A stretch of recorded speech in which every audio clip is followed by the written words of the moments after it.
So what is fair? Let's learn about fairness. Oh, I'm sure PragerU is going to teach us all about fairness. Yeah, it's time for PragerU Hey, to give us a crash course in what's fair and what's not fair. I'm more than willing to learn. Yeah, I'm willing to learn. Let's see what they got to teach us. Life isn't fair. Wow. I agree. Amazing. So, Amazing insight. I mean, yeah, I never would know because it's a bit cliche, but it's true. Listen, no, was it? Did you already know that? I didn't know that. Yeah, I had no idea. Unfortunately, I did realize. Really? That. Yeah, because up until now I thought it was. Well, TJ, you were. And then I saw this, and I was TJ, like, "Whoa!" Give you an example. You just right blew now. my fucking mind. Perfect example, TJ. Yeah. Just look down, see what you got down there. Working your, huge. Well, huge. No. It's huge. I mean, for an ant, it's huge. It's fucking huge. Look at it. No, I mean, TJ, I'm sorry. I mean, you got. See, look. You got a little. I mean, I hate to be a broken record. It's gigantic. You got a little small weenie, TJ. Oh, I thought you were talking about my stomach. That's huge. huge. No, yeah. That's huge. That's what I'm saying, dude. You got no, but think about if life was fair, right? You'd have a 6-pack, eating fucking Oreos every day. And yeah, that'd be awesome. And your dick would be whatever size you want on demand. You're like, oh, I'm having sex with this girl today. What is her preference? Give me 7.5. Your dick just goes, yes, sir. Like life ain't fair. Clearly. And you know what? It can't be. Here's the problem. The word fair doesn't mean justice or equity or indeed anything very specific. So now we're talking about semantics? Instead, it means fairness. Okay, let's hear how they define fair. Okay. It's become a sort of all-purpose statement of moral superiority. Superiority tinged paradoxically with victimhood. Now, fairness does have an exact meaning in certain contexts. For example, if we're playing a game, fairness means that the rules should be applied impartially. When we're kids, and our parents and teachers set the rules, the word still has that essential meaning. It's a young person's way of demanding what we might call equality before the law. But as we get older, the word becomes more of a whine. In the mouth of a teenager, trust me on this, it's not fair means, more often than not, you won't let me do something I want. Okay. In recent years, though, something odd has happened. Adults have started using the word in much the same way that teenagers do. Isn't PragerU the same company that we just watched them bitch about people saying Happy Holidays instead of Merry Christmas? Yeah. Like this, watching this in the light of that is kind of revelatory to me. It's like, man, these liberals always whining about victimhood. Someone just said Happy Holidays to me instead of Merry Christmas. Adults are saying it's not fair, like kids. Millennials are kids, basically. Okay, I see where this is going. More than in any previous generation, people today retain their teenage sense of self-centeredness. They use "it's not fair." Whoa. You think you're just going to sneak that by us? Go back and play that again. All right, do it. The last statement he just made. In much the same way that teenagers do. More than in any previous generation, people today retain their teenage sense of self-centeredness. How do you know that? It's declared. How do you know that? Because he declared it. You can declare something, sure. He declared it to be true. I can declare myself the most intelligent man alive. It doesn't make it so as much as I wish it to be. I can declare a number of things, but if I can't prove what I'm saying, how is this generation any more selfish? I think a very good argument can be made comparing millennials to boomers, that boomers are the most selfish generation. A number of people have made that argument. So, I mean, I don't know how you can necessarily say something like this. I mean, maybe he's going to prove it. So, wait, the generation, I mean, like, obviously they're anti-liberal as fuck. So, right now, the left in America, at least part of it, and really the part that they're probably most vigorously attacking here, want there to be a universal healthcare system, free college for all that stuff. Yeah, the same generation that, we got marriage equality. Right. We have a number of these things. So it's like this generation's actually trying to stand up to make, sweeping systematic changes to this country that we're going to, at least in their opinion, going to be to the benefit of everybody. And the conservative argument against that is, why should I have to pay for some freeloader? But then you're going to turn around and be like, you're self-centered. Many Like, we're the conservatives- self-centered ones? Then You're the one who isn't willing to fucking pay an extra dime in taxes to help a fucking sick person not die. it's So, well, I mean, not only that, it's the whole welfare queen thing. It's a bunch of layabouts. It's a bunch of people in the ghetto, and it's a bunch of fucking trailer trash white people that want a handout from the government. What about Social Security? They're fine taking that. I What paid about into that. I Yeah, paid into what that. about Medicare? Fine. I paid into Yeah, that. I paid into it. I funded it. I should get it. Well, let's do all these other systems that people can pay into. No. No, why They do I use gotta pay for "it's these not freeloaders? fair" as a catch-all complaint, All right. as an assertion of wounded entitlement. Look at a Google graph of the use of the word fairness. From around 1965, it looks like the proverbial hockey stick. Flat, and then it suddenly shoots up. We've developed a fairness obsession. Why? But why though? Maybe it's people becoming more enlightened about their station in the world. Maybe it's because people look at it and say, hey, the wealthiest 1% seems to get pretty much everything they want politically, socially, economically, physically, just in pretty much every way. And how am I doing? Car's broken down. I'm in a mountain of debt. I can't really pay my bills. My health care is really just non-existent. I don't have And much going. substandard. Yeah, and substandard if I even get it. I don't have much going on in my life. I socially haven't progressed. Man, this really isn't fair, is it? You know, like, why would people question fairness? Because of wounded entitlement? Because some layabout is sitting around doing nothing going, please give me everything, please. Oh, I just want it all. I want a yacht and a mansion, a castle for every man. I beg of thee. What the fuck is this shit, dude? These fucking rich pompous cocksucker for PragerU pretending that people wanting universal health care. Whiners. Why should they want to live? Should they be happy to serve than simply die when they're no longer useful to the billionaire class? Amen. But what do we mean when we use the word? Do we mean justice? Do No. we mean equality? No. Do we mean need? No. Or do we mean something else? We mean fairness. Suppose you and Jane There's these things called dictionaries. You can actually look up what the meaning of fair Take my is. bullshit example. Okay, let's hear it. buy a cake together. Okay. You pay Let's $6 go and buy Jane a pays cake. $4. What would Some be weird the fair denominations way of currency in to split this it up? world. You could do it on the basis of proportionality. In other words, you get 60% of the cake and Jane gets 40%. That's Okay. one way you Or can do it. you could do it on the basis of strict egalitarianism. Half each, regardless of who paid what. Right? Or you could do it on the basis of wealth. Jane has much less money than you for non-essentials like cake, so maybe she should get the larger share. All right. A case can be made for each approach. Sure. But the beauty of the word fair is that it doesn't require you to come down clearly in favor of any of them. It gives you the cover of ambiguity. What word doesn't give you the cover of ambiguity? You can play semantics games till the end of Yeah, time it's with called- any given It's word. called equivocation. I mean, like, this is not some unique property of the word fair. Like, justice, you can't fucking, you'll find ambiguity in the word justice or equality or any other fucking of the words you used. Like, any fucking given word in the English language that's a broad concept can be interpreted in many different fashions. That doesn't mean that people are hiding behind the cover of ambiguity. It just means that language is fucking complicated. Yeah, I'm not to mention you take this example of this cake, and it's like, okay, let's look at this. So this person paid a little bit more. Okay.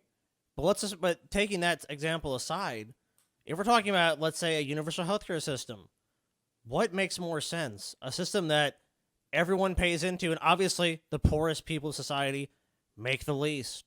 They have the least amount of income. So obviously they probably won't be contributing as much to the system, whereas the people... And it's a system that's designed primarily to benefit them because they're the ones who can't afford healthcare to begin with. But I mean, look, at the same time, everyone's getting the benefit of society because rich people... I would benefit from it. Because let's say the rich person has a heart attack. Instead of them, where can I get health care? They go in like anyone else, and they get the same treatment as anyone else. And maybe there's a private insurance policy for other things that they want additionally that they can have, sure. But the basic standard of healthcare is they're not going to get a bill either. Everyone in So, for society wins. Example, When a politician says, "We want the rich to pay their fair share," What politician would that be? Wonder if there's any specific politician you have in mind for that. he doesn't usually mean that he wants the rich to pay taxes at the same rate as everyone else. He means that he wants them to pay extra.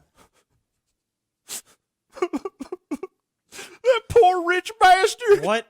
Yeah, here's the difference with those other people. So the blue-collar workers, they don't go and say, call my lobbyist, I want these tax laws passed to benefit the business, and they basically this line of business I'm in. Let's say it's real estate development, which has very favorable laws for those people. And I don't know if you've noticed, but most people who are real estate developers are wealthy.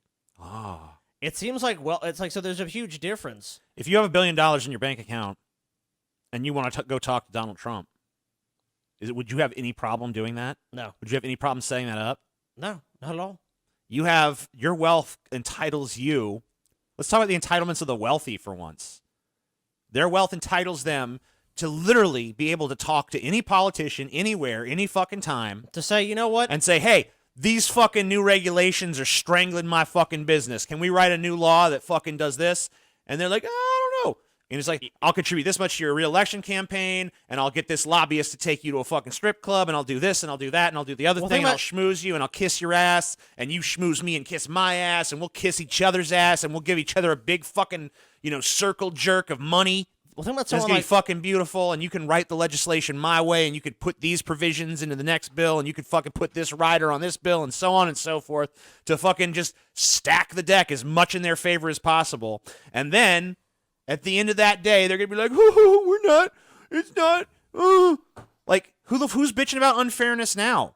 Like, this whole argument you're making right now hinges on fairness. The rich are being expected to pay more. Boo fucking you. They have more money. You can fucking tax them more and not affect their lifestyle to even the slightest fucking degree. And not to mention the tax You're not laws- going to, like, functionally. Sorry to interrupt. go ahead. I'm just, if you fucking have $1 billion and the government comes and takes away fucking half, you're not going to notice a goddamn thing change about your fucking lifestyle. Not a thing. And no one's even proposing that. No one's even saying that. Not even fucking Bernie Sanders is saying that. Yeah, I'm just giving a fucking insane. I'm just giving a fucking out there example of, like, if you take away half the income of the average American family, that family is fucked. If you take away half 100%. the income of the 1%, they wouldn't even notice the fucking difference, other than they don't get as big a boner when they go and look at their holdings.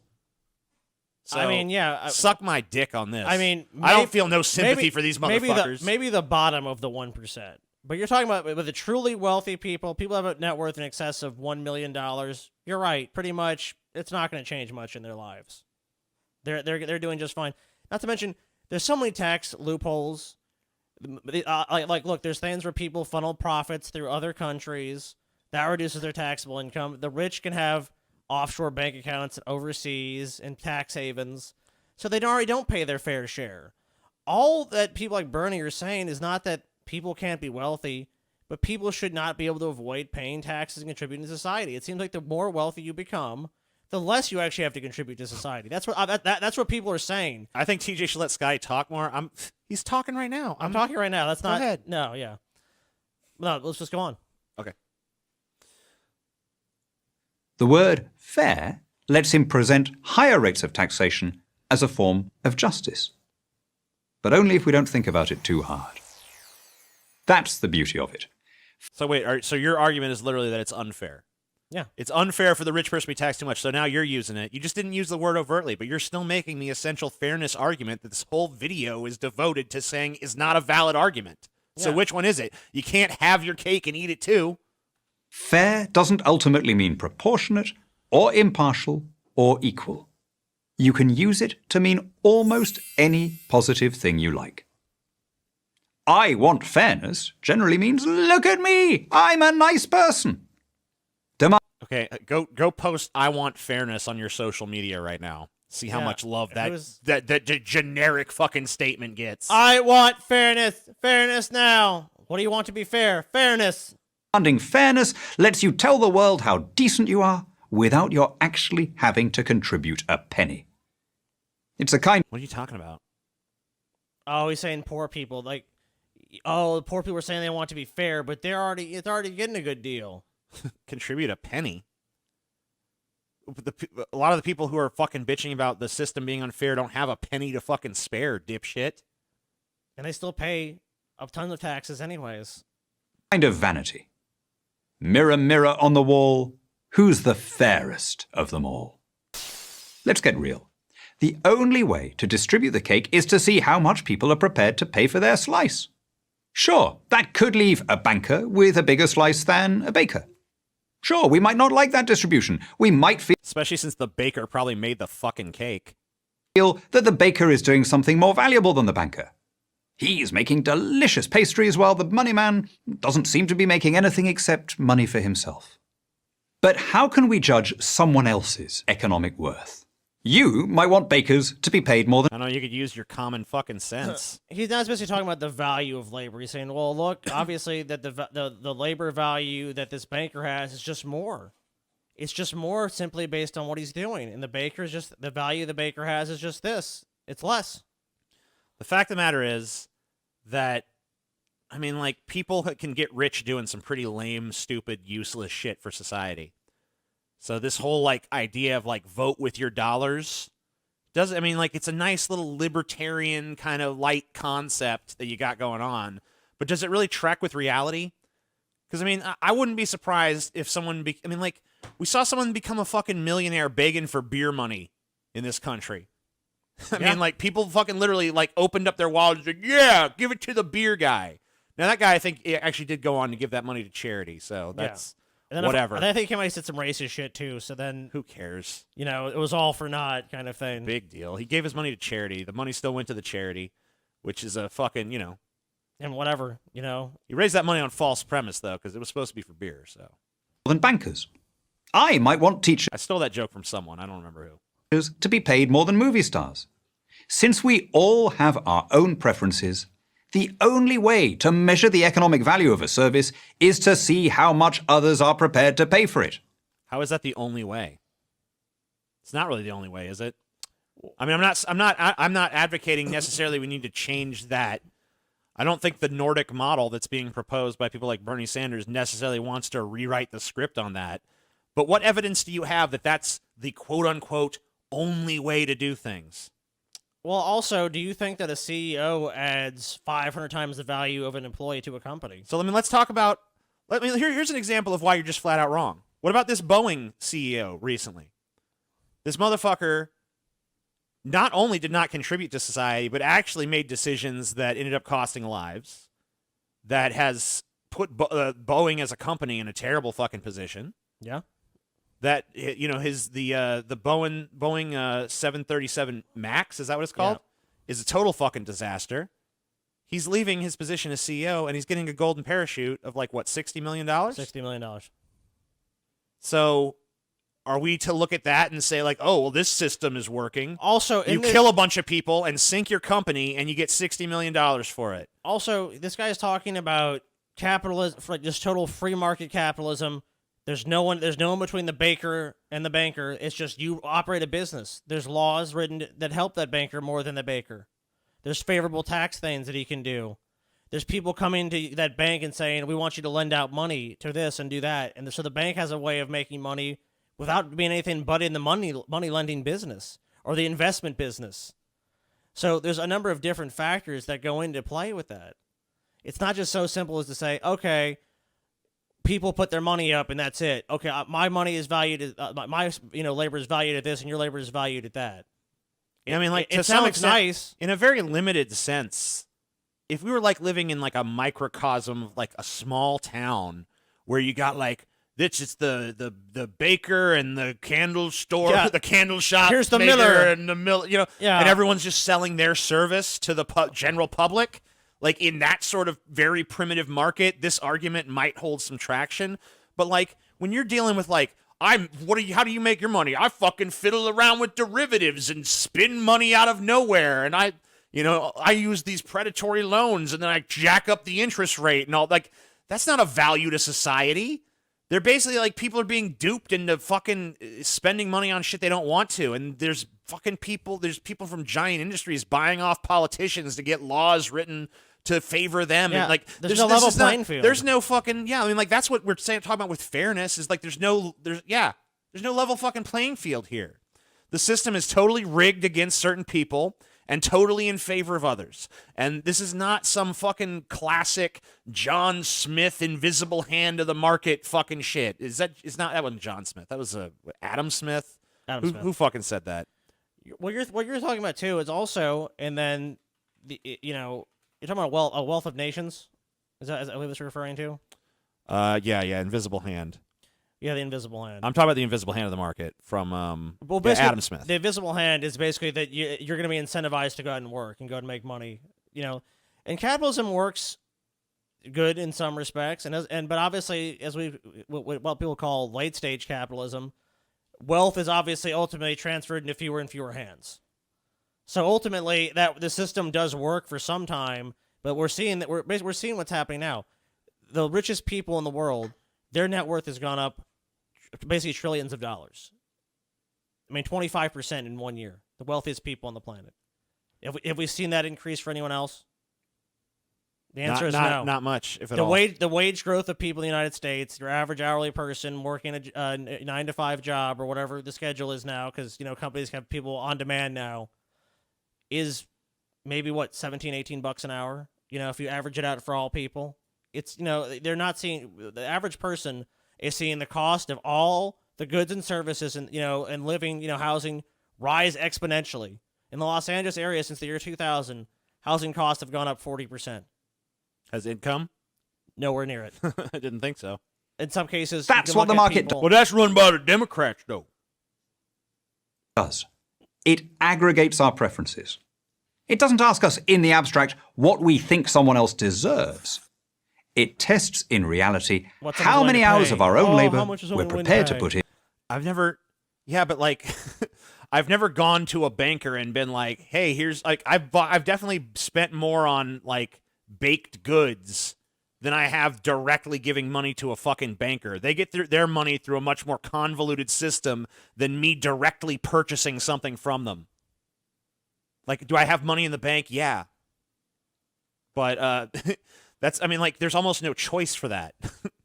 I guess I could keep it in a mattress under my fucking bed. I could use a... you're going back to the Great Depression, basically. Yeah, I keep all my money in a shoebox in the closet next to my shotgun. In exchange for a product or a service. Okay. Under every other economic system, our relations are mediated by accidents of birth and social caste, and financial rewards are determined by favoritism. The free market alone gives everyone the same rights. We don't have that, though. We don't. I mean, if you're going to, okay, if you're a free market advocate, then you shouldn't be attacking the word fairness. You should be attacking the current system because it's not a free market. So you're obviously coming at this from a very libertarian trajectory. So I don't know why you're phrasing this stuff as if the free market system is what we have now, but it's not. We have crony capitalism in this country. We have what I call a corporate hegemony, but if you don't want to go that far, then crony capitalism is probably far enough. Yeah, but you can't really downgrade it more than that. The laws are written so certain. Look, it's even specific to the field that you're in. Someone like a real estate developer like Donald Trump, who really wasn't much of a developer, but people like that have so many favorable tax laws. There's certain professions that are the laws are just written in such a way that's so favorable to basically businesses. Business owners get so many more tax breaks than the average person. The average person filing their taxes with a W-4 in the United States, there's a few good deductions for them. Like, oh, you can deduct your mortgage interest, which is big banks making money off of you. And by the way, they're making the interest off your loan, and then you're writing it off. I mean, come on. It's shit like that to incentivize you to use that service to begin with. Mm-hmm. There's not a fucking podcasting interest write-off. Maybe there will be someday. Can you imagine if there's a podcast production credit? Oh, yeah. Yeah. Oh, you know what? So how much more fair would that be for us if we had that? We don't have that. We're not in the right industry. We don't have powerful people fucking going to Trump being like, yeah, give us this. We're from the podcast lobby. Give us all this shit. A lot of businesses write off credit card interest as well. There's not so an incentive to borrow money from big banks. All these things are written into the laws to favor certain sectors of industry and commerce. And you know what? That fucking baker you're talking about that runs his own bake shop, there's fucking tax laws that don't apply to him that I'm sure apply to fucking Lil Debbie or some shit, or Hostess. I guarantee you or some giant company that's manufacturing garbage. Chase Bank. Let's say that banker works for Chase or Bank of America, one of the big mega banks in this country. Those are fucking corporations that probably either get tax refunds or pay almost no federal income tax of any kind. Meanwhile, that banker on fucking Main Street, the one that's probably almost about to already go out of business because he's been pushed out by these giant companies and people just going to Walmart or Target or whatever, it's more convenient or ordering off Amazon. Those fucking people are paying a way higher tax rate. And they can't call their accountant up and say, just funnel all those profits through Ireland this year. Or you know what? Have that sent to my fucking goddamn account in the fucking Cayman Islands or the Seychelles. These companies like Bank of America and J.P. Morgan Chase, not only they dodge taxes here in America, but they dodge taxes in England as well. They dodge taxes everywhere. Everywhere that they operate, they pay the minimum. They figure out some way to dodge the taxes there, and they do it through overshore schemes. They do it through influencing legislators with their money and their power. They pay minimal taxes. I mean, and you've seen companies like it's been well publicized at this point. And Amazon didn't pay shit. Yeah, and remember the media, which, at the time reported on this, but now has conveniently forgot about it because, it's not really beneficial to the people that run the media. What about the Panama Papers that show that the world's wealthiest people, the royal family in England, a lot of fucking prominent business people here and everywhere, all over the world, have their money all over the place, have influence all over the place. I mean, they have trillions of dollars hidden away.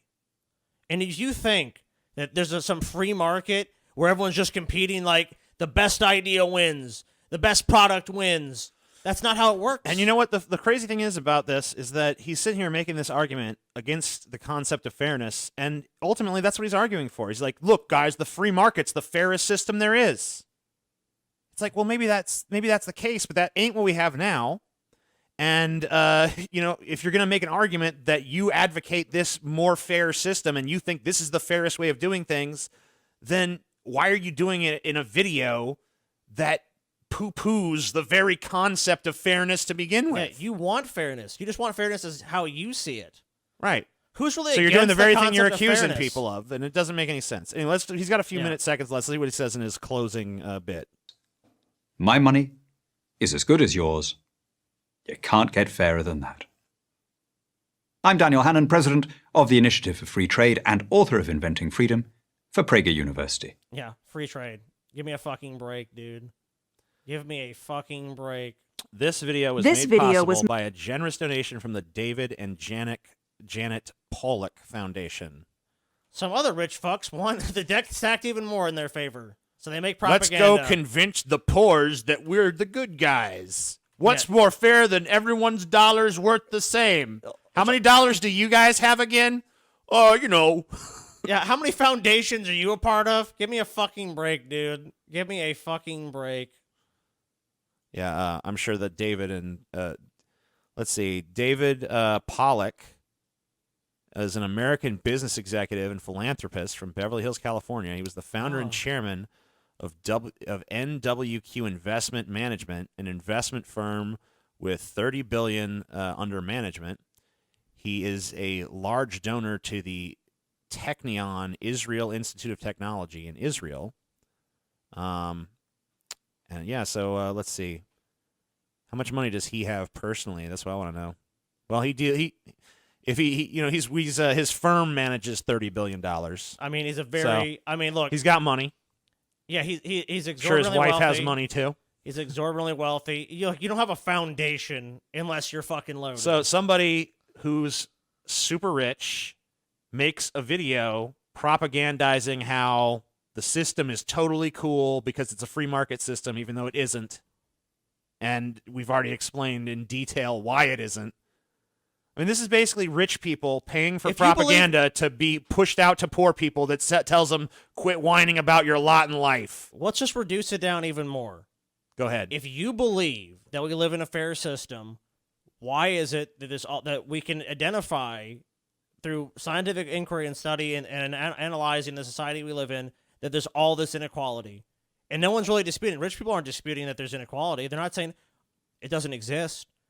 When people talk about the wealthiest 1%, and we see that a very small segment of the population makes the vast majority of the money, how is that fair? Well, that's you're using. It's a very ambiguous word, Scotty. Very ambiguous.